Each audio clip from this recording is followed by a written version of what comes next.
So we have an announcement. We have a very exciting announcement.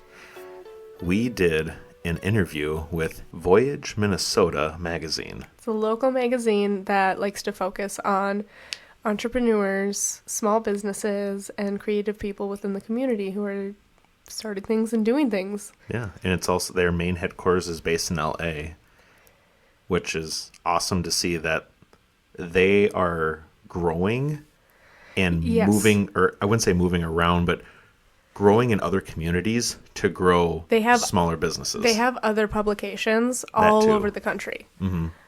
And yeah, so they started in LA and now they have just publications all over the country, and they try to focus on local stories to each publication.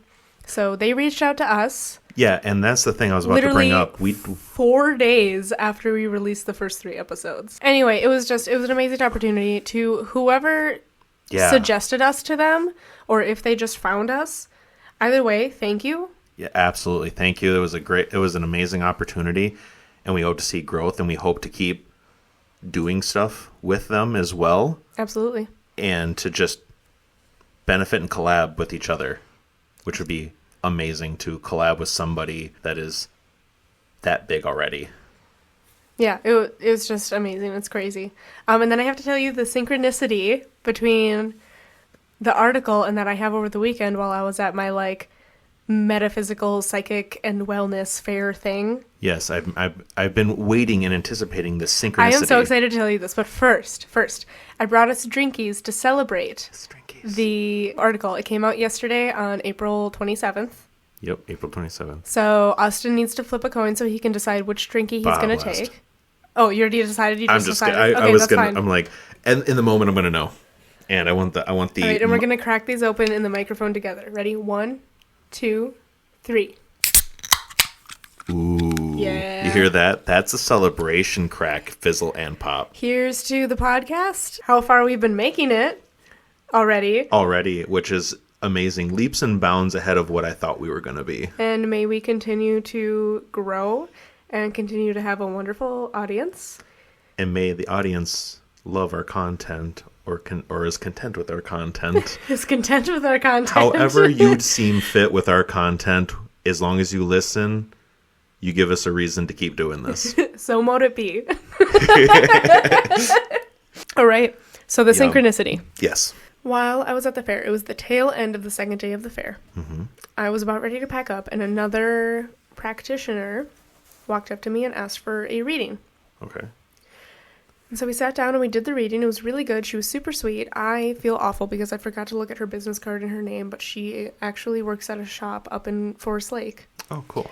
After the reading, she looked at me and she's like, I just have to tell you, you have a huge star, above you, just behind you. I was like, oh, okay. I didn't really know what to make of it. And she's like a rising star, essentially. I was like, oh, well, wow, okay, thank you. I didn't really know what to say, but I thought that was really cool. So it stuck in the back of my mind. The article comes out. And it said Rising Stars. It did. Oh my God. Isn't that crazy? That is nuts. Oh my gosh, I could not believe it. I thought that maybe it was referencing the tarot and the psychic mediumship and doing the fairs and everything. I mean, it could still be referencing that, but it was in the title. The title of the article, for those who haven't read it yet, is Rising Stars, Meet Hannah Slavic and Austin Wenger. That's just freaking nuts. It's crazy. Wow. So yeah, I'm super excited. I will put the link to the article in the description of the show. On YouTube, I'll put it in the comments. Absolutely. So I think that's most of the crazy things that have been going on. Yeah, well, that's with the podcast. Yeah. How are you? I'm doing good. Yeah. I got some changes possibly coming in, hopefully for the better. Okay. With just work and personal life. So we'll see what happens. Good stuff. I'm trying to stay optimistic, but always hard. But I have a fun, interesting article I wanted to share with you today before we get started. I feel like I know what it might be about. You probably don't, but that was another thing I'm going to bring up because I know that smile. But I'm going to bring that up after this one because I was going to say, surprise, I got another thing. Hopefully Hannah hasn't seen the news today. Are you kidding? I've been watching the news. Okay, hold on.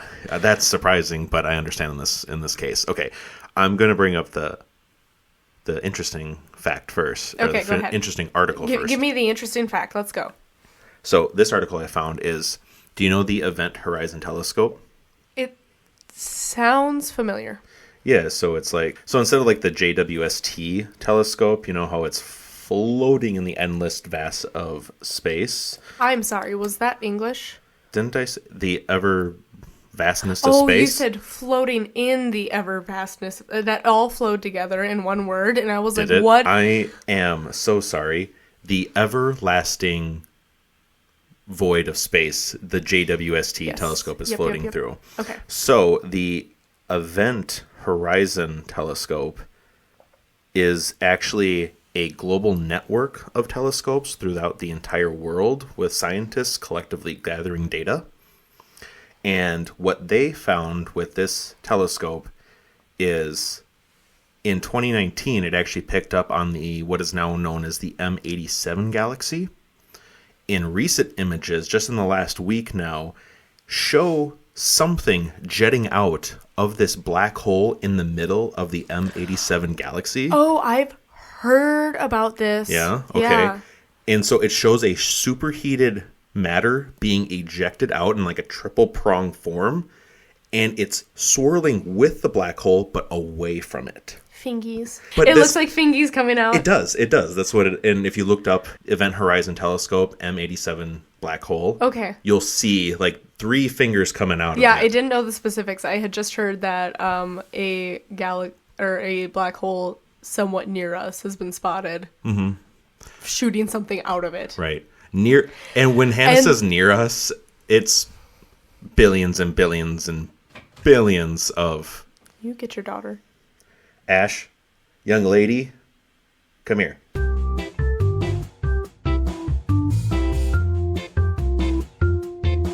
Yeah. But I mean, obviously, like, our technology and everything, close is relative based off of the technology that we have going for us now. Yeah.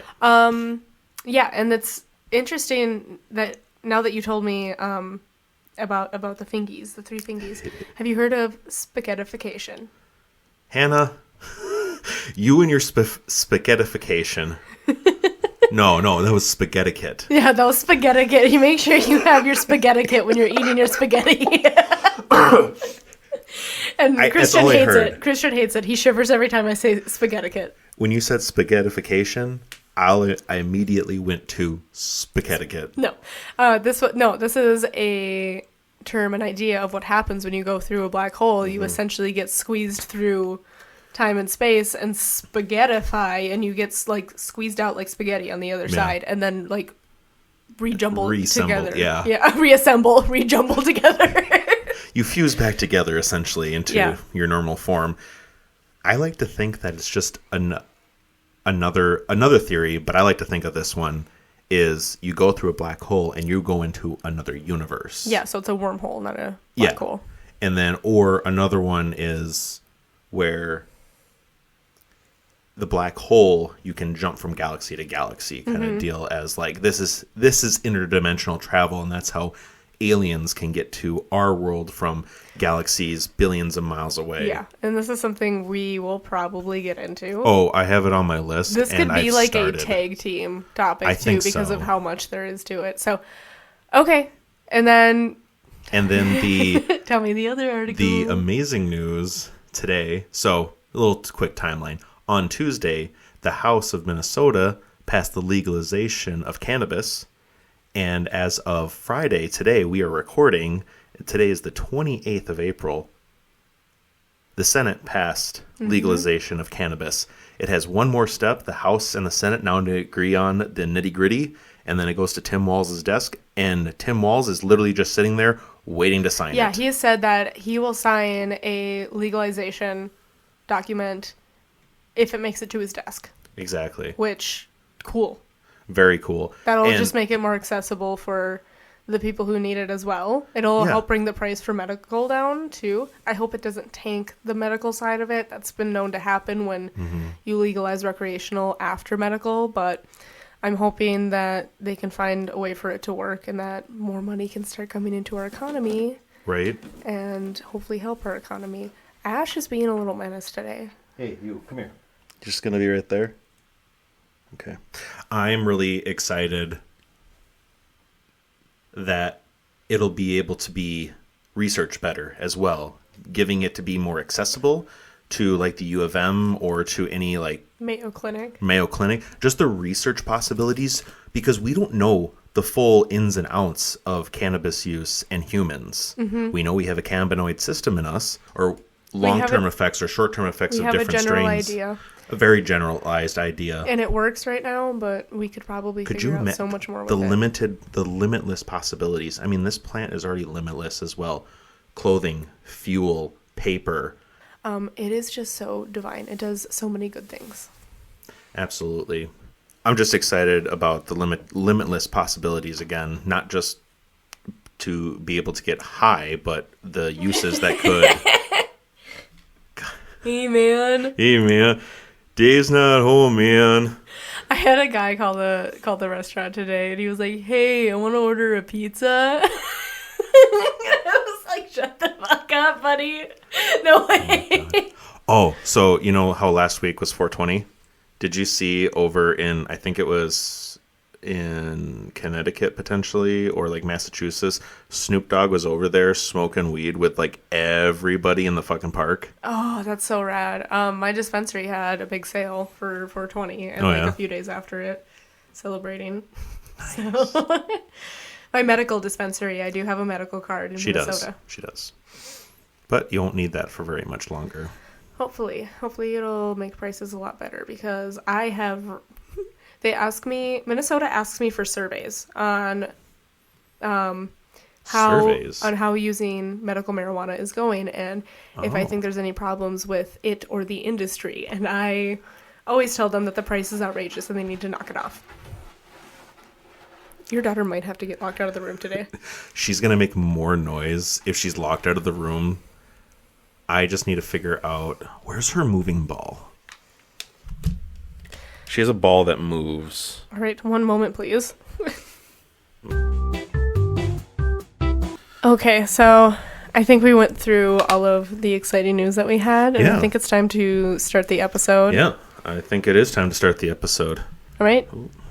Episode 9, here we go. Do you want to flip the coin? Yeah. Okay. Sweet. Okay. Flip that coin? I'm going to flip the coin. Wait, you heads or tails, or me heads and tails? Heads or tails on who says heads or tails? You know what? I'm just going to take the liberty and say I'm going to choose this week here. Yeah, we'll just let you do that, because I got it so many times. You get it 3 times in a row. I do. So I think you've had your sunshine limelight, but we'll see if it keeps going. Well, you kept going ladies first. I'm like, I did. I was being nice. That's okay. We're figuring it out. All right. I choose heads.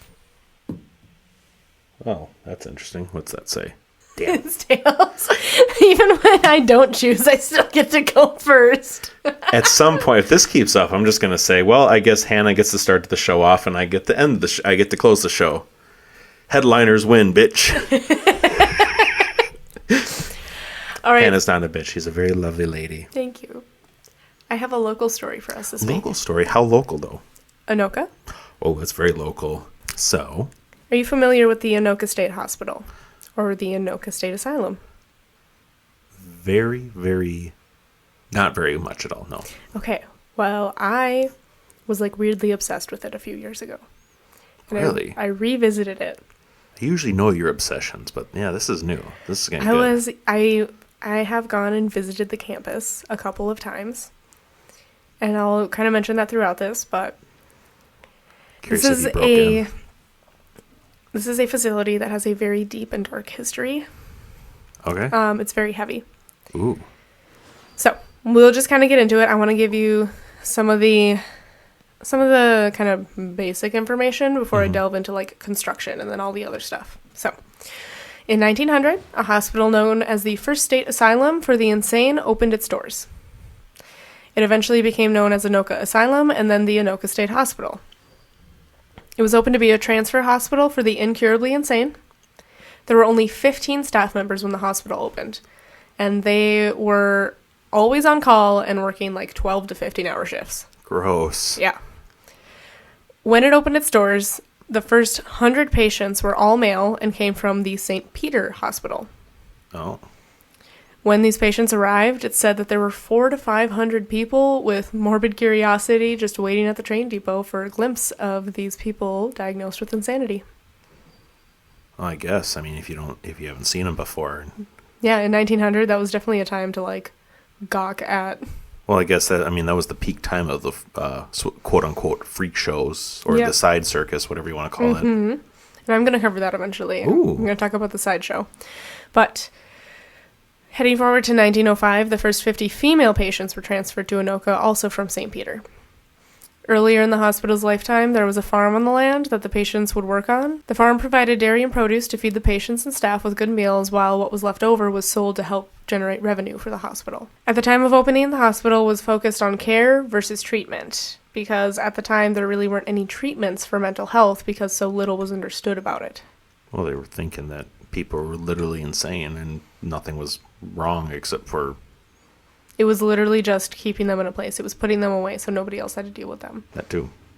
So, we're going to go on to talk about construction a little bit because this is another one of those facilities where construction kind of plays a key point in the treatment, which I tend to find really fascinating when they do that with structures like this. So, the Anoka Hospital was built due to overcrowding of the 3 existing facilities in Minnesota. That would be Rochester, St. Peter, and Fergus Falls at the time. Oh, they had one up in Fergus Falls? Mm-hmm. Huh. I want to visit that one. That one's really cool. Yeah, we should. Summer trip. Another thing I just want to mention here is about how Anoka came to be chosen as the spot to build this hospital. I read this years ago, and it just kind of stuck with me. Essentially, there was a vote between Hastings and Anoka to be the new the new psychiatric hospital in the state. Hastings won, but they waited too long to submit their paperwork, so Anoka got built, and then eventually they just built Hastings, but Hastings is no longer standing. That is just gone completely. So Anoka won by default. Hastings still built one, and then they demolished it after a certain amount of time. Well, when it closed, I think they demolished it because yes. These facilities were built because of overcrowding, and that is a major issue throughout our state's history in these hospitals. I mean, it sounds a lot of, just places in this country in general. Yeah. But it was... How you've done the East Coast and West Coast, and now the middle of the... What the actual fuck was that? Welcome back. Oop. In 1905, expansion started to make room for the volume of patients. The facility was opened to help deal with the chronic overcrowding, which Anoka quickly started experiencing. In 1907, there were 10 cottages, a new administration building, and an auditorium. They were built in a semicircle and were connected by underground tunnels. Oh. They got more underground tunnels. Man. Each cottage could house 50 patients and brought the capacity of the facility up to 900 patients.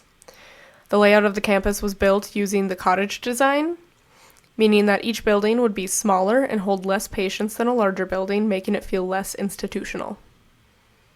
But still institutional. But it's still an institution. Like I said, there's underground tunnels that connect the buildings, and the entrance to them came out nearby, right at the edge of the Rum River. The entrances were only bricked up in, 2016. Because people kept breaking into them. There was just a wood door there for a long time. I mean, you could still break into a wood barrier, or a brick barrier as well. No, it's, bricked up. Bricked up. So it's unless you're sitting down there, hacking away at it. So I couldn't take a sledgehammer and make a little tiny man-sized door? Oh. No, it's big old fucking bricks. Oh, yeah. Big boys. I've been to the entrance of the tunnels a few times. Okay. That's all you had to say, then I would have believed you. Obviously. After this expansion, overcrowding quickly became an issue again. From 1920 to 1949, the hospital declined significantly. Laws changed and made it so anybody could commit any family member for pretty much any reason. And you couldn't leave without permission from a family member. Good job, Minnesota. Glad you progressed. In 1926, the number of patients went to over 1,000 and went above 1,300 in the 40s until it finally dropped in 1949. That's insane amount of time with that many people. The 40s were the lowest point for the facility. Overcrowding and lack of staff led to beds in hallways, sunrooms, basements, and attics. Just basically everywhere. Gross. Many patients were kept in restraints and neglected for long periods of time. The staff were pretty upset about the condition of the hospital, but were basically as powerless as the patients to do anything about it. Yeah, so it was rough. There was a lot of neglect. There were patients just everywhere. It was just horrendous. So let's talk about some of the medical practices that happened here. Oh, God, I could imagine. This institution was a big part of the creation and use of electroshock therapy. That was horrendous when it first started. That's all I know. It was horrendous the whole time. It was torture. Eventually, lobotomies were introduced, and many were botched, killing the patients. Oh, gee, you think? Hydrotherapy was among the practices. Many other types of restraints were used, often for extended periods of time. So think like leather straps, straitjackets, all that fun stuff. And it also became a tuberculosis treatment center specifically for the mentally ill, which is heavily connected to the overcrowding. Oh, I could imagine. I mean, that was the same time as the outbreak. And you talked about that, what was it now, 2-3 episodes ago? With Waverly Hills. With Waverly Hills, yeah. Man, funny how you circle back around to tuberculosis. Tuberculosis is going to keep coming up because it has a big part to do with a lot of the types of places I'm going to be researching and talking about. So, absolutely. Patients that died at Anoka were buried in a cemetery with numbered graves. At some point, a team dug through the records and was able to put names to the graves, and eventually headstones replaced the numbered plaques. You can actually still visit the cemetery, which is right next to the Anoka High School. I'm sorry, Hannah. Numbered the graves. They didn't give two shits about these people, and they just numbered the fucking graves. So there was, of those first 100 patients that came in, it was like in the high 80s of those patients died and were put in numbered graves. That's so messed up. Yeah. Yep.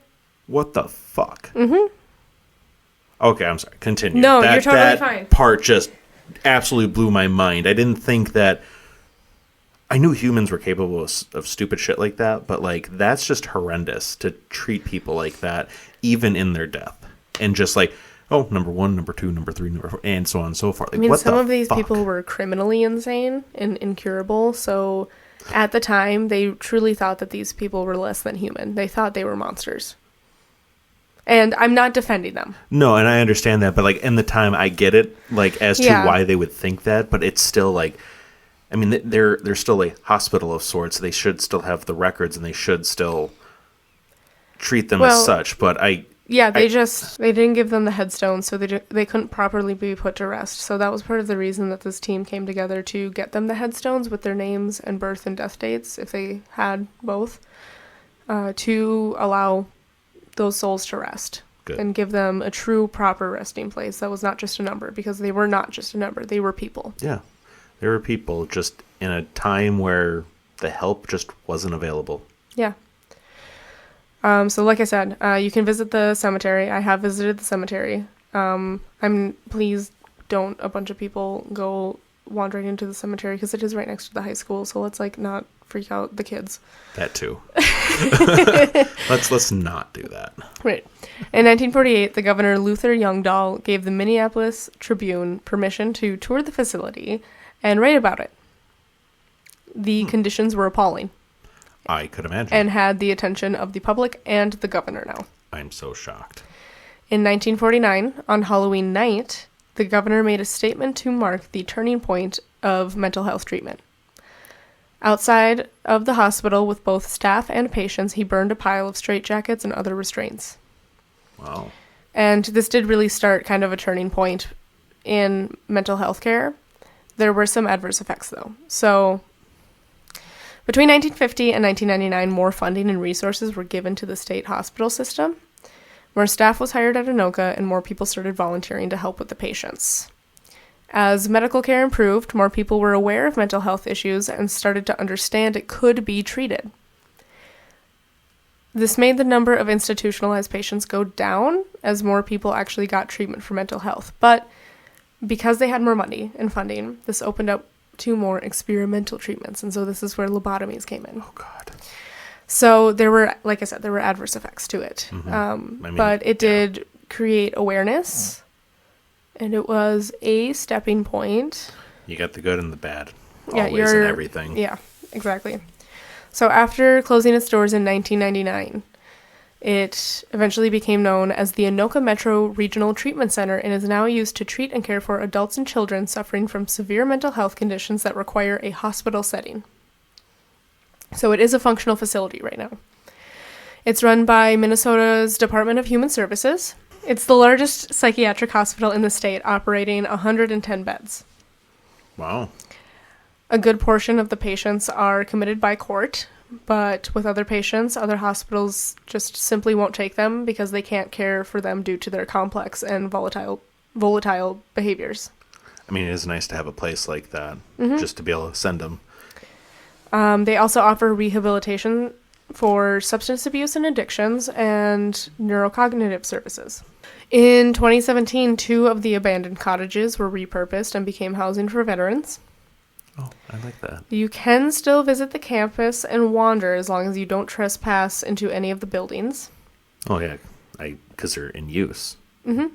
So, And there's literally housing there now. Yeah. And it's right on the Rum River. I believe there are some walking trails that are kind of hidden. You just need to wander a little and find them. Need to know where to look. Yeah. And you can go to where the entrance of the tunnel is bricked up near the river.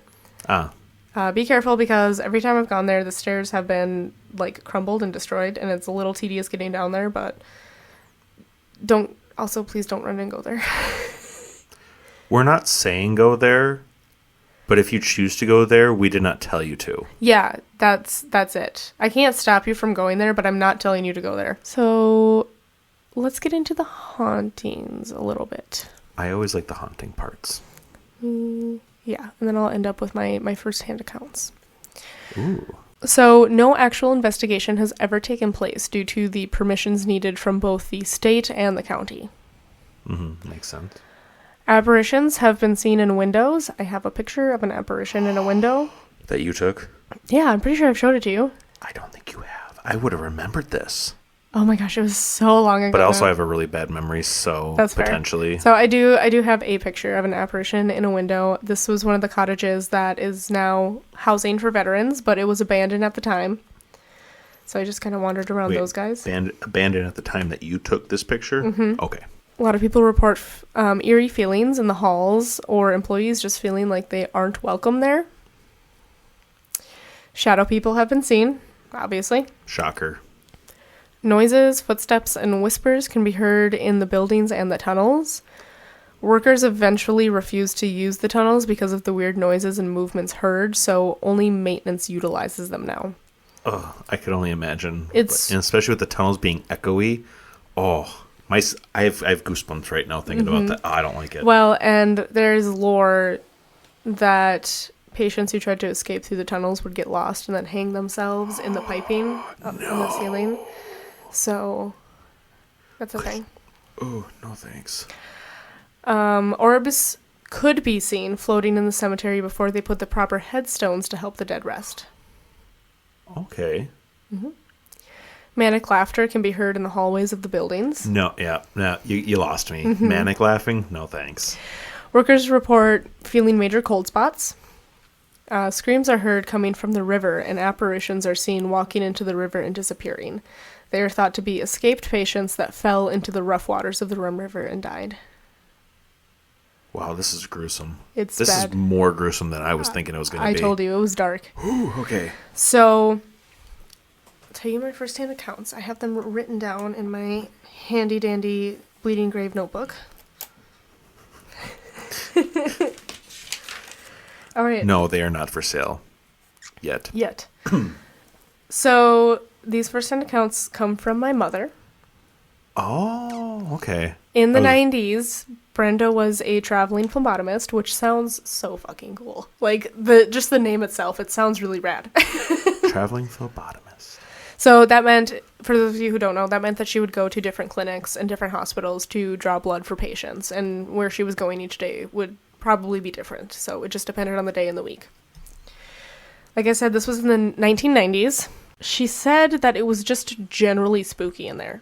She doesn't have any actual, like, haunting accounts, spooky things or anything like that. So if there is anybody out there who does have some firsthand accounts of, like, spooky things, or even just wants to tell their story from working there or being in there or anything, hit me up. You can email thebleedinggrave@gmail.com.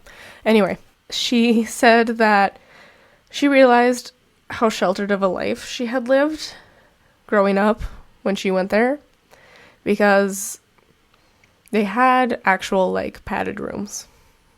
And I won't go into the details of what exactly happened because it's very gruesome and it's just very heartbreaking, but really these patients were at the point where you had to do what you had to do to get the blood drawn, to get them to take the medicine, you know, all of those things. And that would include 4 large people holding down these already drugged patients. So. That's just utterly sad. And there's almost no words to say. This job was very scary for my mom to do. I could imagine. Both times that she went there 2 separate times. And just seeing the conditions that the patients lived in and the way that they were treated, the way they had to be handled, was very disturbing and heartbreaking for her. We were actually on, like, an hour-long phone call today talking about this because I called her to get some of this. She's told me the story before, but I wanted her to tell me again, so I made sure I had it right. Mm-hmm. There really are no words to say about it because it is heartbreaking and it is devastating what these patients, these people have had to go through. And there obviously is a fine line between treating patients as well as you can and when they are beyond the point of being able to reason with them. And it takes lots of drugs to help them stay calm. But because of the things that they are dealing with their mental health, they frequently don't realize their strength. She told me that there was one patient she remembers distinctly that was so strong that while she was trying to draw his blood, it was coming, but he was flexing his muscles so hard that it stopped the blood. Oh my God. And that's after medication. That the amount of strength one needs to have to stop blood flow like that with your muscles. Mm-hmm. You can't even create a thought on that. Mm-hmm. Even. And I want to emphasize that this was in the 90s. This was before it closed and became what it is now. So I cannot attest to what it's like now. Got to be a hell of a lot better than back in the 90s. Yeah. One can hope. It's just a very tough situation, and much like everything else, there is no 2 exact sides to the situation. There is a spectrum. And patients need to be treated according to where they are on the spectrum of mental health overall. There were a lot of patients throughout the time that it was open in the way that we were talking about that escaped and did damage to the community and people within the community. Ooh. Back in just like 2019, the staff of the hospital did come out and say that they were scared for their safety because they didn't even have security on campus. Even in 2019? They said that things were starting to decline. This is pre-pandemic. The staff said that things were starting to decline. They couldn't do their jobs the way that they needed to, and they feared for their safety. So, just, it feels like this is so far away, but this hospital has been open almost continuously since 1900. And there was a lot of atrocious things that happened there. But this is the type of hospital that takes people in that their families can't care for them. Any old hospital can't care for them. They don't have the resources. And they are very difficult patients. And I really don't know what to say, because it's heartbreaking, because these are humans. But more often than not, they're not there cognitively the way that you and I are. Right. I didn't mean for this to turn into such a heavy No, subject. I didn't realize how heavy it was going to be until I really finished up the notes and you don't have to be sorry everything. at all. But I'm talking about this and kind of going on a tangent with this because mental health awareness is important. Mental health care is incredibly important, and we still have leaps and bounds to make with it. In any area of it, whether it is your kind of run-of-the-mill everyday mental health, or it's the 24-hour psychiatric care in a hospital mental health.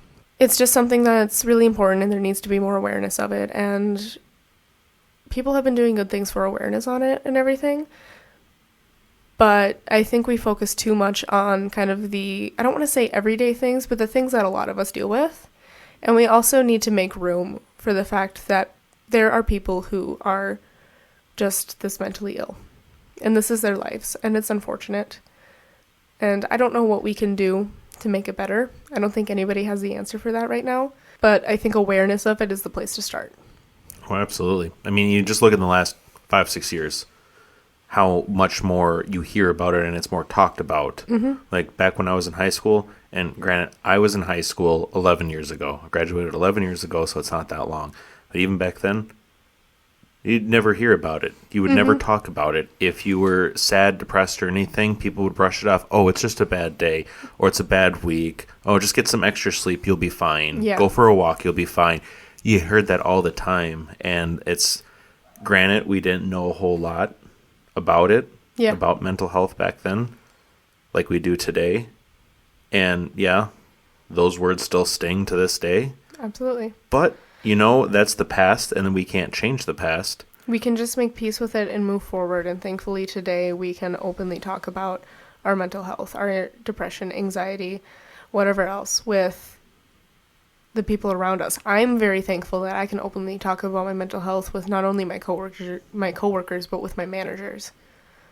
And they, even if they don't understand, they make room for it. Mm-hmm. They can empathize with you. Yes. I think, talking about how those things are on a spectrum, I saw this quote multiple times recently where I think it was a doctor had said this to somebody. Nature doesn't really do binaries. Nature does spectrums. And that goes back to what we've been saying. There's a gray area. There's a spectrum. There is a middle ground. It cannot just be one way or another. That is not the way that the world that's not the way that the world should work. Unfortunately, that's the way that our society functions, but naturally that's not the way that it works. Yeah, just to clarify what you said, basically there's no one extreme end of the spectrum or the other. It's not black and white. It's not not one or the other. You've got the whole spectrum. You've got this whole big broad area of literally grayness. If we want to do black, look white, at the and color just grayness. spectrum. That is a spectrum. Color is all a spectrum. And like you just said, nature is a spectrum. I've never heard it put that way, and that was a beautiful way of putting it. I thought it was too, and that's really kind of stuck with me and hit home with me. We're too hard on ourselves in this society as well. Yeah. So, anyway, long tangent. A chunk of that will probably get cut out. It was a good therapy session. It was a really good therapy session. I hope our listeners like therapy sessions for Tangent Tuesday. They're going to have to get used to it if they don't. But, oh, leg cramp, sorry. All right, Austin. What is your story? All right, so today I'm covering the murder of Connie Dabate. Have you heard of this one? I haven't. Okay, perfect. Because I think the last two you've somewhat heard of. So it'll be fun to have one that you haven't heard of yet. All right. So this story follows Connie and Richard Dabate. And Connie and Richard married back in 2003. Richard was a computer network administrator, while Connie worked as a pharmaceutical sales rep. They had 2 sons named RJ and Connor. They all lived in a quiet neighborhood in Ellington, Connecticut. It's about 20 miles north of Hartford, Connecticut. This neighborhood was very upscale. So if you ever seen like a colonial style home, that's the entire neighborhood. So very, very ritzy. Good for them. Yeah, right? I mean, being... What year is this again? So they were married in 2003. That was the date. But I will get into when the actual murder takes place. I was just curious. Just doing a little back. Roughly. Which... Got it. Like 2 more sentences and we're there. I just wanted to know like roughly what decade. Right. So, I mean, it's recent. I Okay, will say that. So, quick description of the relationship. By all outward appearances, they were the perfect couple. Friends and family would say Richard and Connie were very well liked by all. They had great senses of humor, and the marriage was perfect. What more could you ask for? Until December 23rd, 2015. There's your date. Oh, super recent. Really recent. That was the year I graduated. It was, wasn't it? Mm-hmm. So, the morning of December 23rd, around 10 a.m., the police were called by a security company saying a silent alarm had been activated at the home of Connie and Richard. The police had to force their way in as the door was locked. Once inside, police found Richard zip-tied by his arm and leg to a folding chair in the kitchen, face down. Once police freed Richard from the chair, Richard told the story of what happened. He goes on to state, there was a masked camouflage intruder who broke into their house, who was about 6'2" tall, and was holding them at gunpoint, and for Connie and Richard to give the intruder all their credit cards and the PIN numbers that goes along with them. The audacity. Right?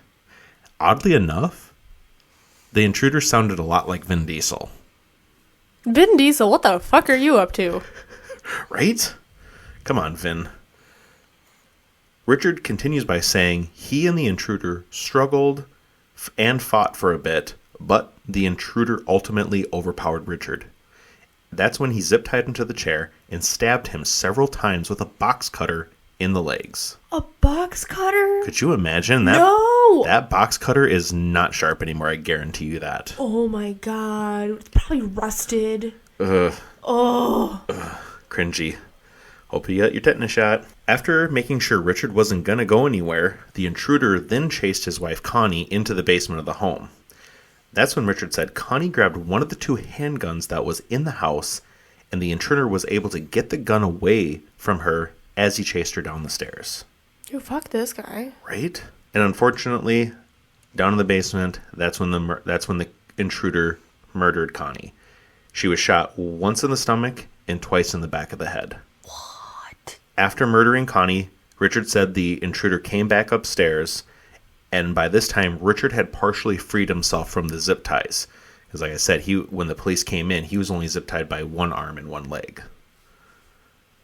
And during that time, he was able to get a blowtorch and then use it on the intruder's face.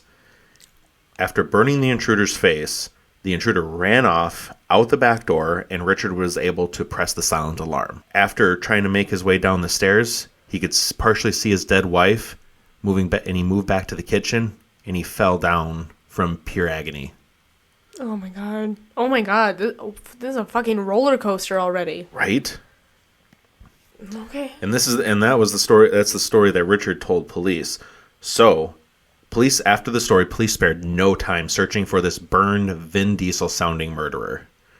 The police brought in the K9 unit, hopefully to get the intruder's scent and start a foot chase. The dogs unfortunately could not pick up a scent towards the back of the yard where Richard said he saw the intruder run off to. But the dogs did pick up on a scent from the backyard into the front yard. The dogs followed the scent all the way to Richard, who was in the ambulance where he was being treated for his injuries. This is where the EMTs would describe his stab wounds as superficial wounds, meaning not very deep. Police are now suspicious of Richard since his story is not starting to line up very well. What? And during the investigation, police found out Richard had a second life, and possibly that Connie may not have known about this life. Richard. My god. So during the investigation, this is what police uncovered. After going through Richard's phone, they found text messages between Richard and a woman who he had known since childhood. Her name was Sarah. They dated for a while in high school, and in the summer of 2015, they started having a physical relationship. So just a season before before Connie was murdered. The text between the two showed she had gotten pregnant by Richard and wanted him to leave his wife Connie. During the interviews with Richard, the police asked about the relationship, and surprisingly to police, Richard didn't try to hide it. He admitted to the affair, but was very vague about it all. He was very descriptive of the pregnancy. He described it as planned and unplanned at different times during the interview. At one point in the interview, he said Sarah was carrying the child for him and Connie. Okay, Richard is really sus. Right? He did admit that he did reconnect with Sarah before Connie's unfortunate death. Richard did, however, say something rather odd in the interview towards the whole pregnancy. He said, "Damn, this situation popped up like a fucking soap opera." Who said that? That's what Richard said to the police. What is going on with him? Right? Is he okay? I mean, I guess we're going to find out soon, right? Okay. Richard goes on to say, to be with his mistress, he had to make up all these lies to Connie, like the usual, I'll be working late, I'm going to go play cards with my buddies after work, I'm going out of town for the weekend for a business trip. Richard goes on to say, and to please his mistress, he told her he was going to file divorce from Connie. Also during the interview, he tells investigators his buddies knew about Sarah and that she was pregnant. But his buddies didn't know the full story. Yeah, of course they didn't. Oh my God. After interviewing... This is some juicy stuff. Isn't it? Isn't it? So after interviewing Richard's friends, Investigators.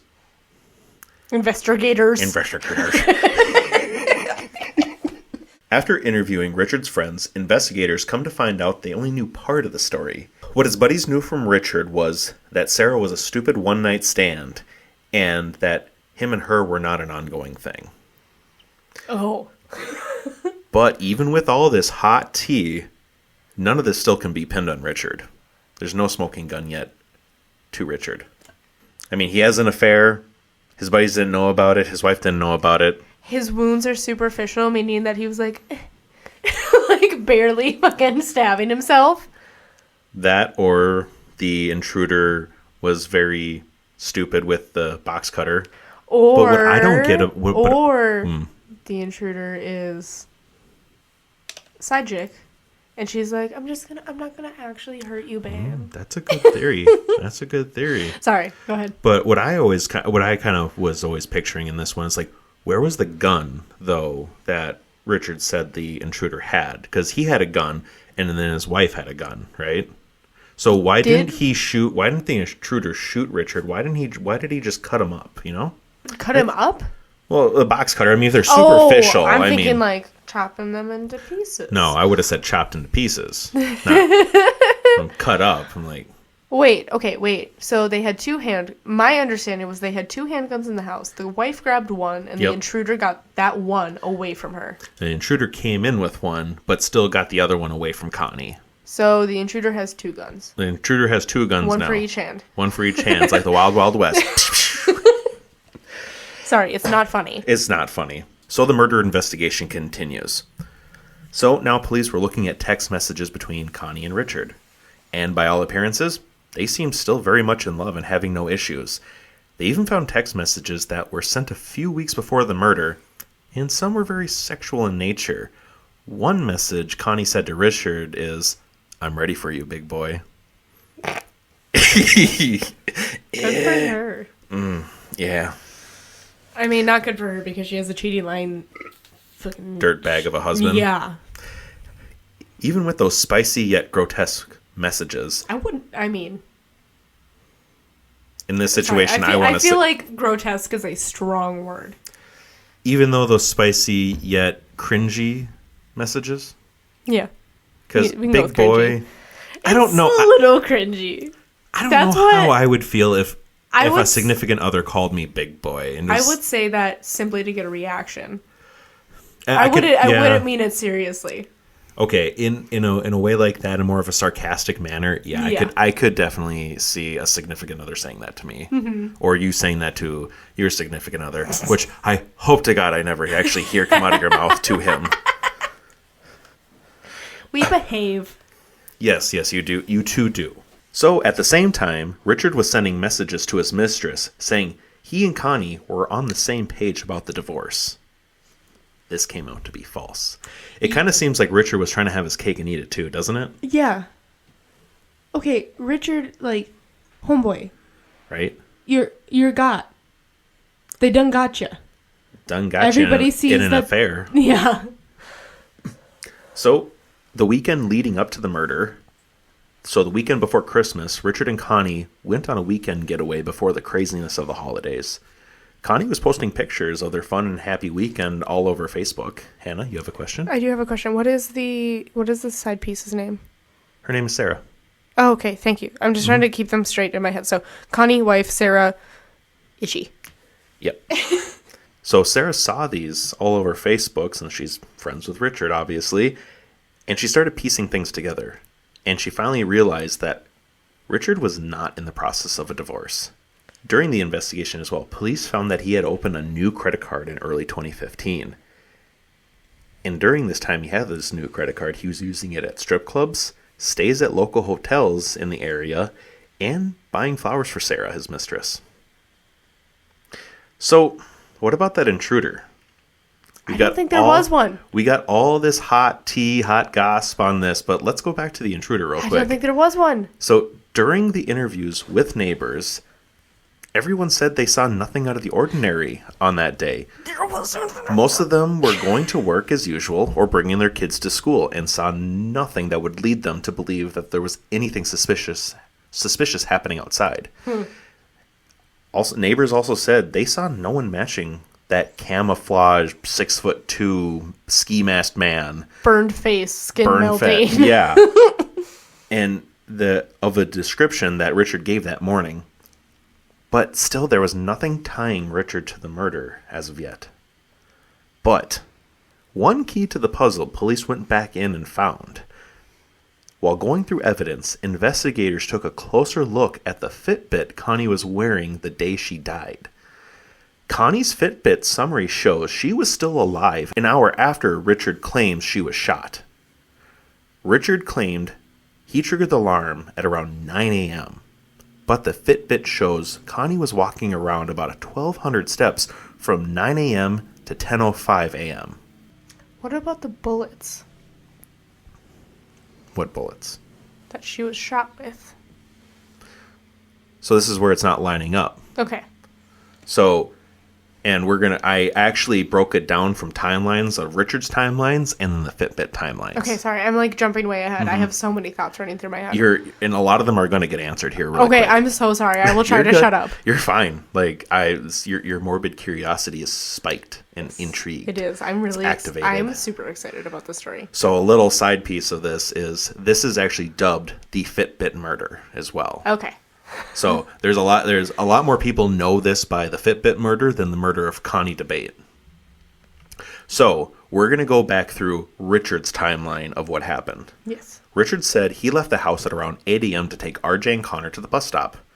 And around 8:30, he came home to put on a nice shirt and leave for work. That's where he said he saw Connie leaving around the same time as her car was backing out of the driveway. Connie did come home early because of her spin class was canceled. And sometime during Richard's commute, he had forgotten his laptop, so he turned around to go home and get it. He returns around 9 a.m. into hearing noises upstairs, thinking nothing of it, thinking it's the cat or thinking it's Connie since he saw her car in the driveway.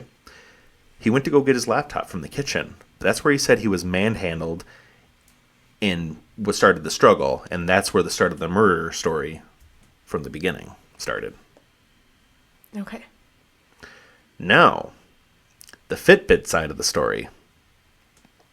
Around 7:52 a.m. that morning, the Fitbit had its first activation, followed by a long duration of inactivity, which is consistent of when Connie left for her spin class. She was seen on surveillance from her class leaving at around 9:18 a.m. and showing that she returned at around 9:30 a.m. The Fitbit went inactive at around 9:37 a.m. to 9:43 a.m. So she just got home, gonna relax, sit on the couch, what have you. Now, between 9:45 and 10 a.m., data from her social media, so her Facebook and Instagram, and her Fitbit shows that she was still alive and active. She posted on her Facebook, and activity movement from her Fitbit data proves that she was on Facebook at that time. But at 10:05 a.m., this is the last registered movement the Fitbit records. So, at this time, nothing is lining up with Richard's story. Yeah. So Richard said he triggered the alarm at around 9 a.m. Security records from the company show it triggered at 10 a.m. Like, that's just basic knowledge. Like, buddy. Right? You're not doing a good job. No, he thought he was slick. Police found the gun in the basement that was used to kill Connie that Richard said the intruder dropped. So police did a search of the gun's serial number and found it belonged to Richard, and he purchased it 2 months before the murder, leading investigators to believe that this murder might have been premeditated even. With different investigations and interviews, it took him a little over a year. After the murder, on April 14th, 2017, Richard was arrested on the following charges: felony of murder, tampering with evidence, and giving false statements to police. Richard did plead not guilty at the time, and he did post the $1 million bail as he awaited his trial. A $1 million bail, and he was able to pay it. What did he do again? He was a software... where is it here? He was a computer network administrator, and Connie was a pharmaceutical sales rep. So they were pretty well off with each other. Yeah, I could see him stashing away enough money. Oh, yeah. Okay. So during the trial, which started on January 2020, almost 3 years later, and it came to light while in this affair, Richard said he was feeling overwhelmed and not wanting to leave Connie for Sarah. But he was trying to figure out how his finances would have been with Connie since she was the breadwinner. I mean, being a pharmaceutical sales rep, you're making some... She was the breadwinner. She was the breadwinner. Oh! And he didn't want... sales rep. I thought you meant like... Okay, that's not what I thought you meant, but that makes sense if she's a sales rep. And he was also feeling overwhelmed about having to do a custody battle over his 2 sons. Weird how he's overwhelmed because he decided to have an affair.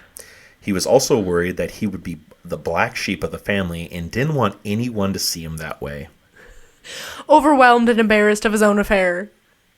Buddy, you made your bed, now sleep in it. Oh my god, this fucking guy. So now, given that COVID was a thing back in 2020, yeah, it sure was. The trial had to stop. Yep. And back in early 2022, the trial began again. And on May 10th, 2022, Richard Dabate was found guilty on all 3 charges. And he was found guilty? On May 10th, 2022, he was found guilty of murder, tampering with evidence, and making false statements to police and investigators. Richard was sentenced to 65 years in prison. Family members of Connie Dabate wanted 60 years, but the judge put on another 5 years. Just to make it burn a little more.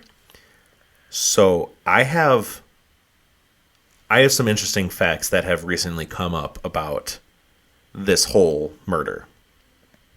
So to this day, Richard still says he's innocent, and him and his legal team are preparing an appeal of all the charges. Like I said, buddy, you done been got. New DNA evidence linked an unidentified man was found in 6 different places in the home. The DNA was found in the upstairs closet door, the family safe, and on the gun used to kill Connie. So they found Richard's and some unidentified man's DNA. Richard did, however, use his estate money for his bail. Do you know who made all that money? Connie. And it was supposed to go to her 2 sons to inherit one day. But after Richard spent all the money on his bail and other legal fees, all that was left for RJ and Connor to inherit was just over $6. I want to deck this fucking guy. That is, I saw those, like, it was a whole nother article that came out like a few months ago about all this. Yeah. And I was like, dude, like you just said, you done got get. Or you done get got. You done been got. Oh, okay. You done been got. Yes. Buddy. Like, homeboy, like, take a minute and think about this. There was DNA evidence linked to an unidentified man, but how do we know that man isn't a family member or something like that? A family member, or did Richard hire somebody to come in and fake attacking him? Or, like, lightly attack him and then kill her? Right? That could be as well, too. I mean, there's so many theories of, like you just said, a hitman that was all staged. I more so believe that it was all staged, especially because when police went into the house, they found him zip-tied with one arm and one leg.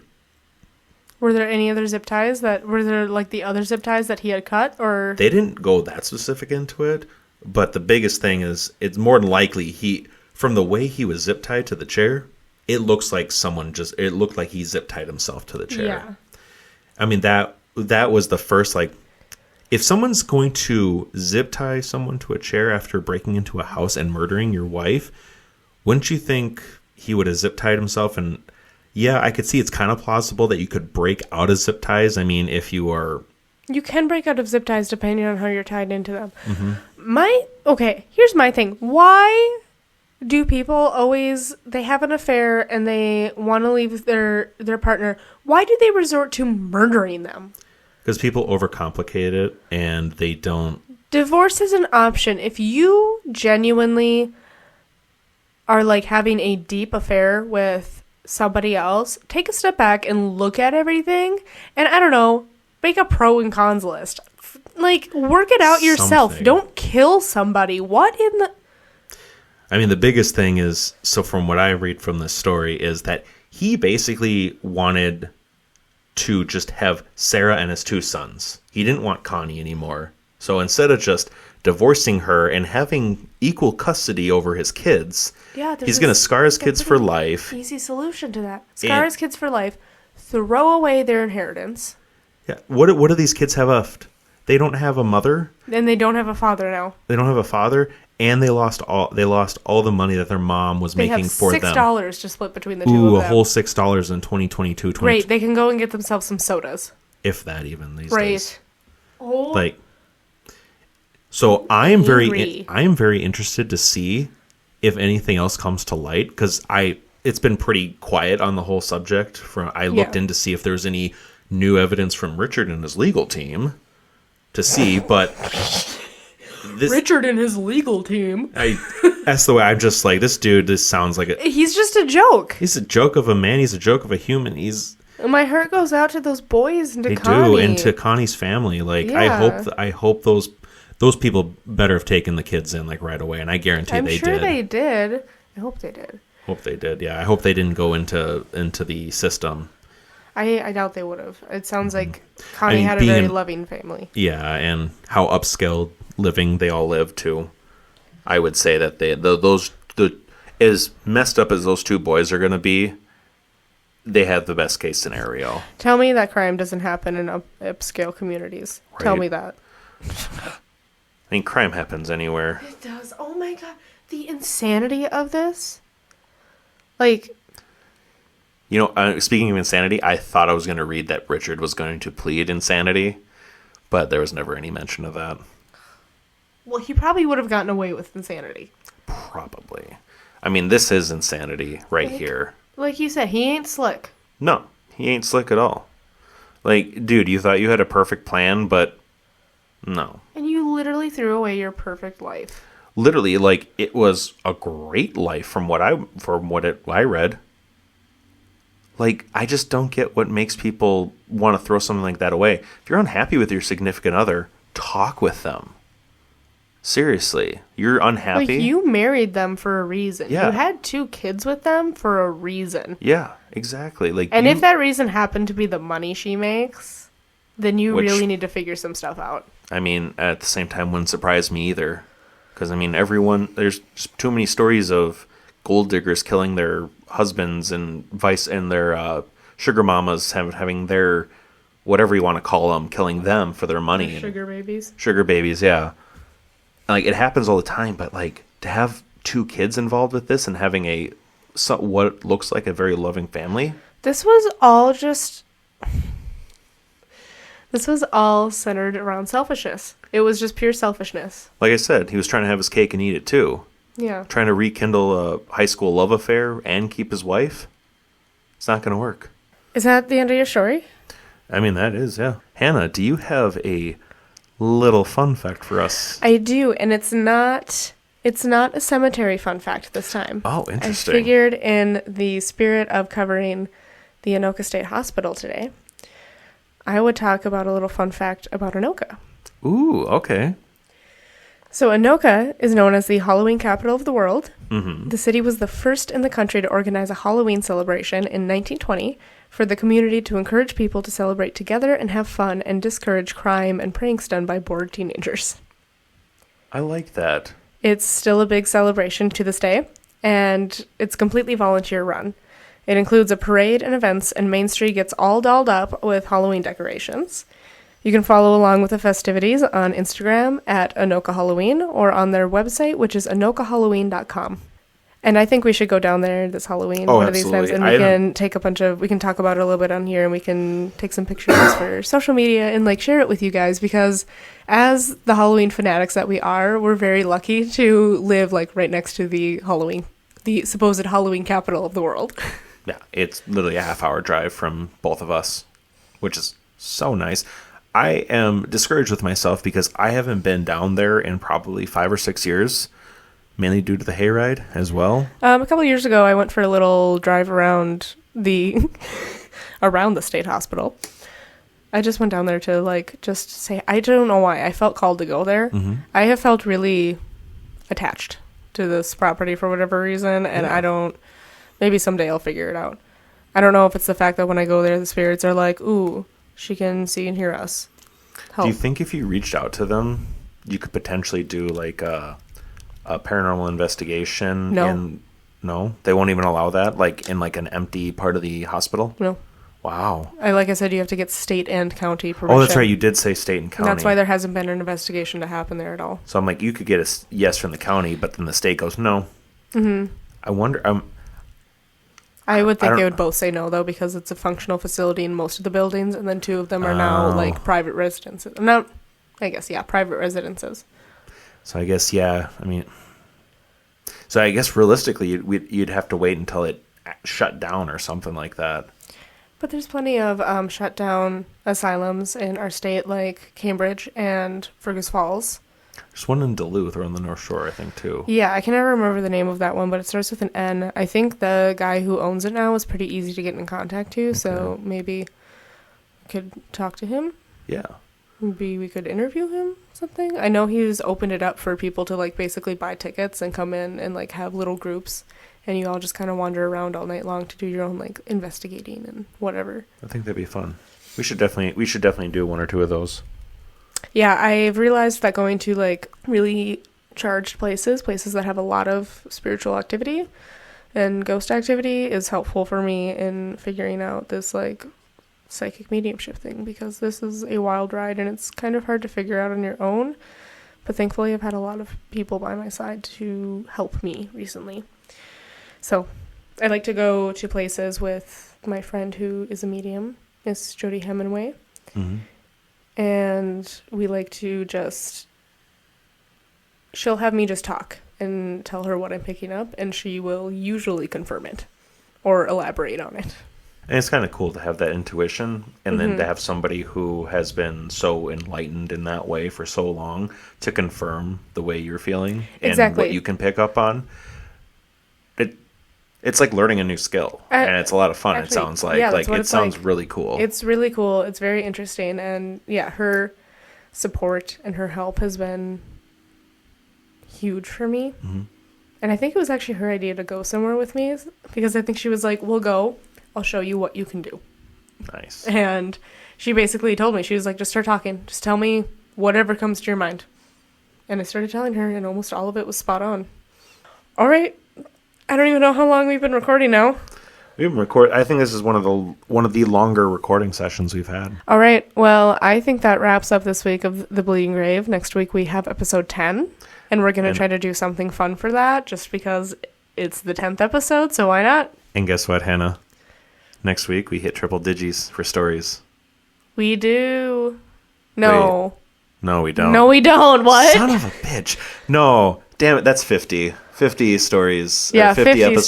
Stories. That's but times 2. We will have, once episode 10 is finished, we will have covered 20 stories total. But 20 stories. That is amazing. 20 whole stories. Right. And, like, it's small potatoes now.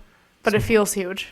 It does. It feels huge. Or it's gonna feel like small potatoes in the future, but yeah, it's huge right now. We're really proud of ourselves. Let's be honest. Like to take this on and from our normal like day-to-day lives and just actually sit down and do something that we enjoy together as well. Spending that cousin bonding time, but also potentially building towards something bigger and better for the both of us. Yeah, and what we got going on in life.